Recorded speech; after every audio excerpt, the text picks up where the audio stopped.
lagi di Cakrawala pemirsa dan kami sedang berbincang-bincang ya dengan pakar psikolog dan juga dua orang ini di mana mereka memang mempunyai binatang peliharaan di rumah dan ternyata banyak sekali manfaat kalau Anda memiliki hewan peliharaan di rumah baik untuk anak-anak maupun orang dewasa. Kalau untuk anak mungkin lebih bisa bertanggung jawab lagi, bisa memberi makan, memandikan gitu kan ya, dan untuk orang dewasa ternyata bisa membawa kedamaian kalau kata Pak Heri tadi, terus bisa juga terapi ketika si orang itu sakit. Nah, ini dia, kalau punya binatang peliharaan. Tapi biasanya orang tua sekarang nggak mau ribet kan, anak asal aja, mah mau ini, mah mau itu, tapi nggak mau ngerawatnya. Akhirnya orang tua yang ribet. Nah ini gimana sih Mbak supaya untuk mengajarkan bertanggung jawabnya ini loh ke si anak?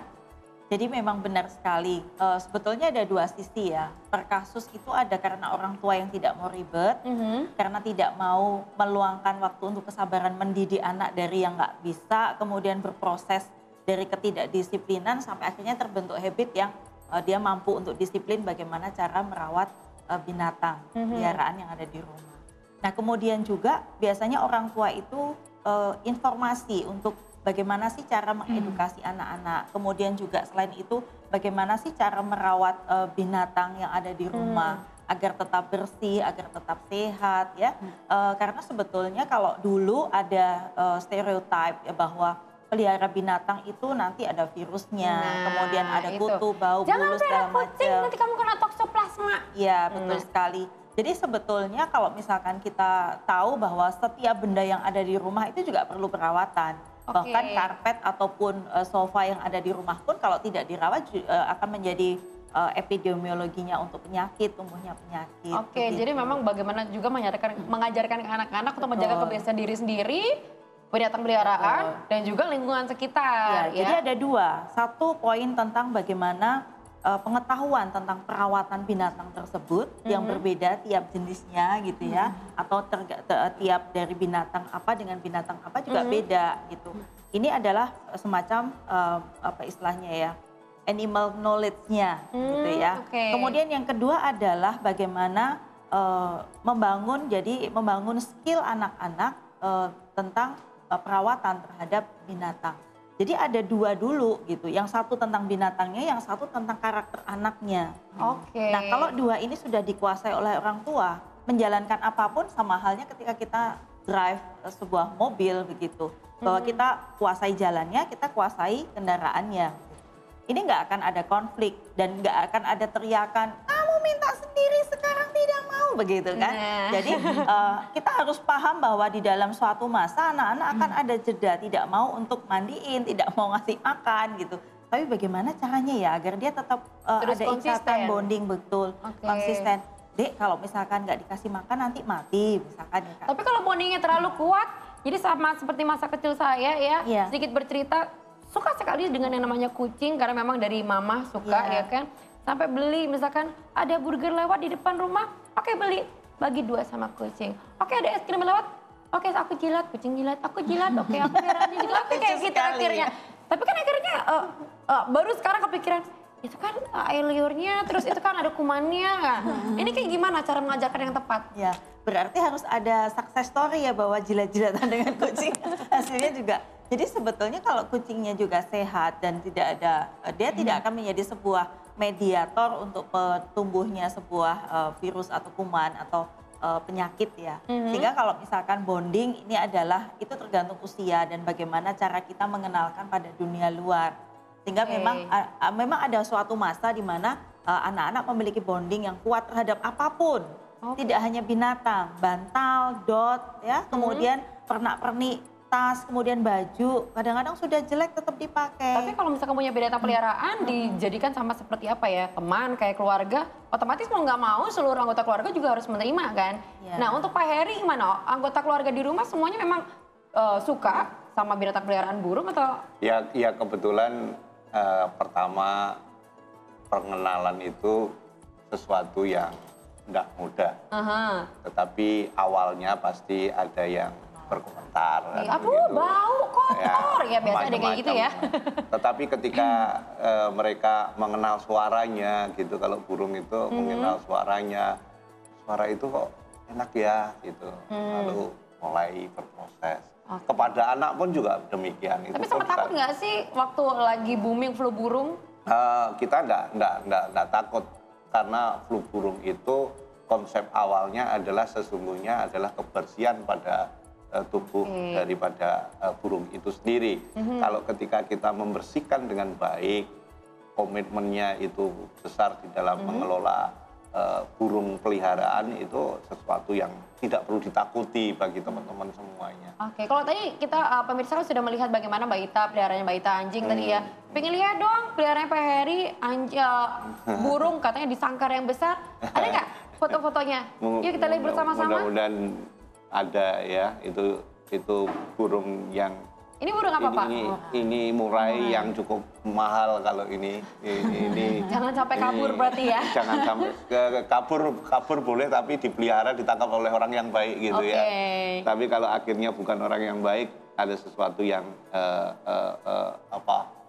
tapi bisa dilus-lus nggak sih?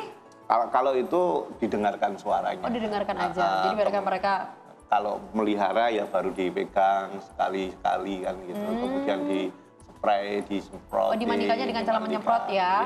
Jadi memang harus benar-benar tahu bagaimana cara memeliharanya, bagaimana cara pengobatannya. Pastinya punya kontak dokter hewan. Iya pasti. Nah, kalau ada terjadi apa-apa langsung telepon pasti ya. Oke, jadi memang kalau vaksin selalu ya. Selalu pasti. Umur 2 bulan sudah kami vaksin. Kalau anjing-anjing di rumah punya buku kontrol sendiri. Nah, jadi udah kayak anak ya kan. Sama cara melihara binatang peliharaan sama anak itu sama-sama ribetnya, harus vaksin lah, makanannya harus tepat lah, tepat waktu juga. Tepat lah. Ini kadang-kadang ya memang agak ribet, tapi kalau aspek-aspek penting yang harus orang tua lihat ketika ingin memelihara binatang peliharaan di rumah, ketika masih ada baby di rumah, ini apa aja Mbak? Iya, yang pasti kebersihan ya. Sama halnya ketika kita punya bayi, ketika habis makan dan minum dia kan pasti dilap gitu. Nah, binatang juga begitu. Jadi jangan hanya nunggu ketika udah kotor baru dia bersihin. Harus ada sirkulasi yang cukup bagus untuk ketika dia di kandangnya, kemudian juga ketika ada pembersihan itu berkala setiap berapa jam sekali begitu. Tempat makanannya itu kan kalau misalkan dia nggak habis, jangan sampai lembab dan berjamur. Sehingga sebetulnya apapun yang dilakukan tujuannya adalah sama ketika kita merawat tempat tinggal kita. Jadi kalau kita bisa menjaga diri kita juga sehat dan baik, kemudian pasti binatang piaraan juga akan lebih bagus. Dan anak-anak yang di rumah juga akan bisa melihat bahwa oh ternyata orang tua itu cara membersihkannya begitu. Jadi lihat begitu dan bersama-sama ternyata kebahagiaan, keseruan kegiatan keluarga itu tidak harus ke mall gitu ya. Bersihin sangkar bareng-bareng, mandiin atau ke dokter bareng-bareng, bercanda. Itu suatu media untuk membangun kebahagiaan. Kalau bahagianya tinggi, imunitasnya tinggi, kalau ada sakit pasti daya tahannya lebih kuat. Oke, tapi benar nggak sih kalau misalkan kita melihara binatang peliharaan, imun si anak ini akan lebih bagus? Iya, karena sebetulnya yang didampakkan secara langsung itu kan adalah ketika anak punya kebahagiaan tersendiri berinteraksi dengan binatang yang ketika kita lagi marah. Nah, mungkin nanti Mbak Ita bisa cerita kalau lagi marah, anjing juga bisa menjadi sebuah teman untuk curhat atau mungkin lagi bandel-bandelnya. Nah, ketika kita bahagia dan melihat polanya begitu, itu kan rasa bahagia itu akan membuat tombol-tombol otak, saraf yang ada di otak itu jadi memproduksi hormon alami dengan cepat. Nah, ketika kita lagi bahagia, ketika kita lagi semangat, itu biasanya imunitasnya akan terpompa dengan bagus. Oke, kalau lagi bahagia ya. Coba Mbak Ita, kita ada cerita nih. Bagaimana bondingnya dengan binatang peliharaan dari Mbak Ita? Iya, kalau anjing di rumah kami itu merasa dia sebagai teman, kemudian sebagai tempat curhat juga bisa kalau ada masalah di kantor.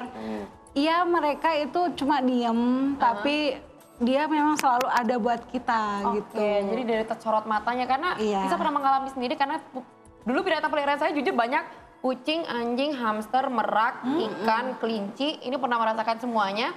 Jadi ketika saya dimarahin sama kakek, tapi gitu di pojokan nangis, anjing ikut duduk di sebelah. Cuma menemani, nggak bicara, nggak apa, cuma itu healing proses kita jadi lebih cepat akhirnya.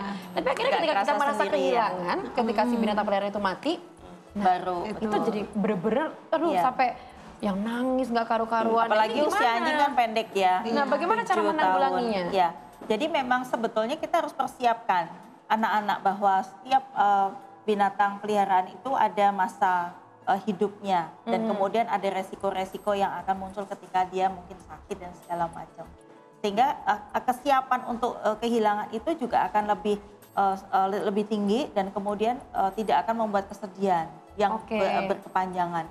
Yang kedua, ketika ada pemaknaan bahwa binatang yang sudah meninggal itu adalah hal yang biasa dan itu yang punya hanya Tuhan. Tetapi bagaimana pengalaman selama kita bersama dengan binatang tersebut atau teman yang pernah hilang. Maka itu yang justru akan membuat kita semangat di dalam melanjutkan kehidupan, kita tidak melupakan dia meskipun itu sudah mati. Jadi apa semangat dan pengalaman itu sudah ada di dalam kehidupan kita pribadi dan tumbuh bersama-sama. Oke. Pak Heri mungkin ada tips untuk pemirsa barangkali supaya yang awalnya takut-takut untuk memelihara binatang peliharaan. Iya, yang jelas saya berharap pada teman-teman yang suka memelihara, terutama burung nih, yang suka diisukan dengan segala penyakitnya. Siapkan diri Anda dengan konsep selalu bersih di dalam mengelola apapun peliharaan Anda. Baik itu benda yang hidup atau apapun, yang itu mati, adalah tetap konsep bersih itu penting buat kita.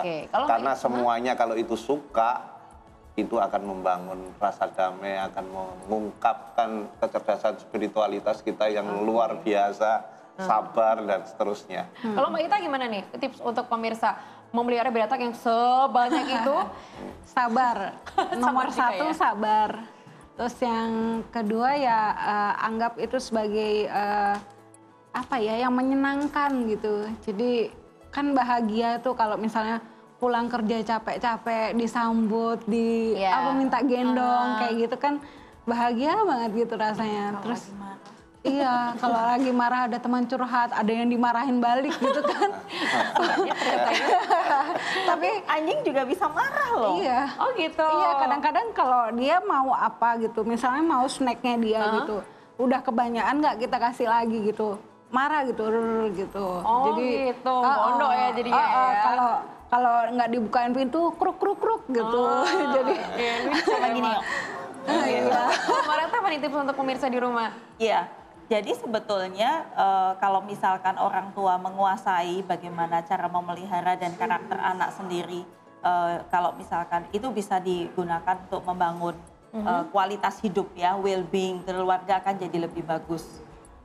Memang dimulai dari hal-hal yang kecil terlebih dahulu dan kemudian membangun komitmen dengan anak dan keluarga yang ditinggal bersama-sama. Jadi tanggung jawabnya bisa dibangun dan kemudian kalau rasa kebersamaan akan pasti lebih tinggi dengan adanya binatang. Benar sekali. Dan Nisa juga punya satu wejangan untuk pemirsa ya. Kalau memang sudah komit untuk memelihara binatang peliharaan, itu makhluk hidup, itu punya perasaan, bukan barang yang bisa seenaknya dibuang ataukah diberikan ke orang lain. Betul. Jadi karena mereka sudah ada bonding, kalau kita bisa aja kadang-kadang sedih sama seperti mereka. Mereka juga punya perasaan. Jadi semoga nanti mungkin barangkali resolusi tahun 2016 ya mau punya binatang peliharaan harus benar-benar dipikir-pikir matang lagi, dipersiapkan matang-matang dan harus dijaga baik-baik, dirawat sama seperti keluarga sendiri. Oke, terima kasih Mbak Ratna. Terima kasih Mbak Ita ya. Sama-sama. Terima kasih Pak Heri atas sharingnya. Semoga bermanfaat untuk pemirsa juga. Dan pemirsa saat lagi Nisa akan kembali bersama dengan Denny Sebastian. Masih akan ada informasi beragam lain yang sayang sekali kalau Anda lewatkan. Jadi jangan beranjak kemana-mana, tetap di Cakrawala.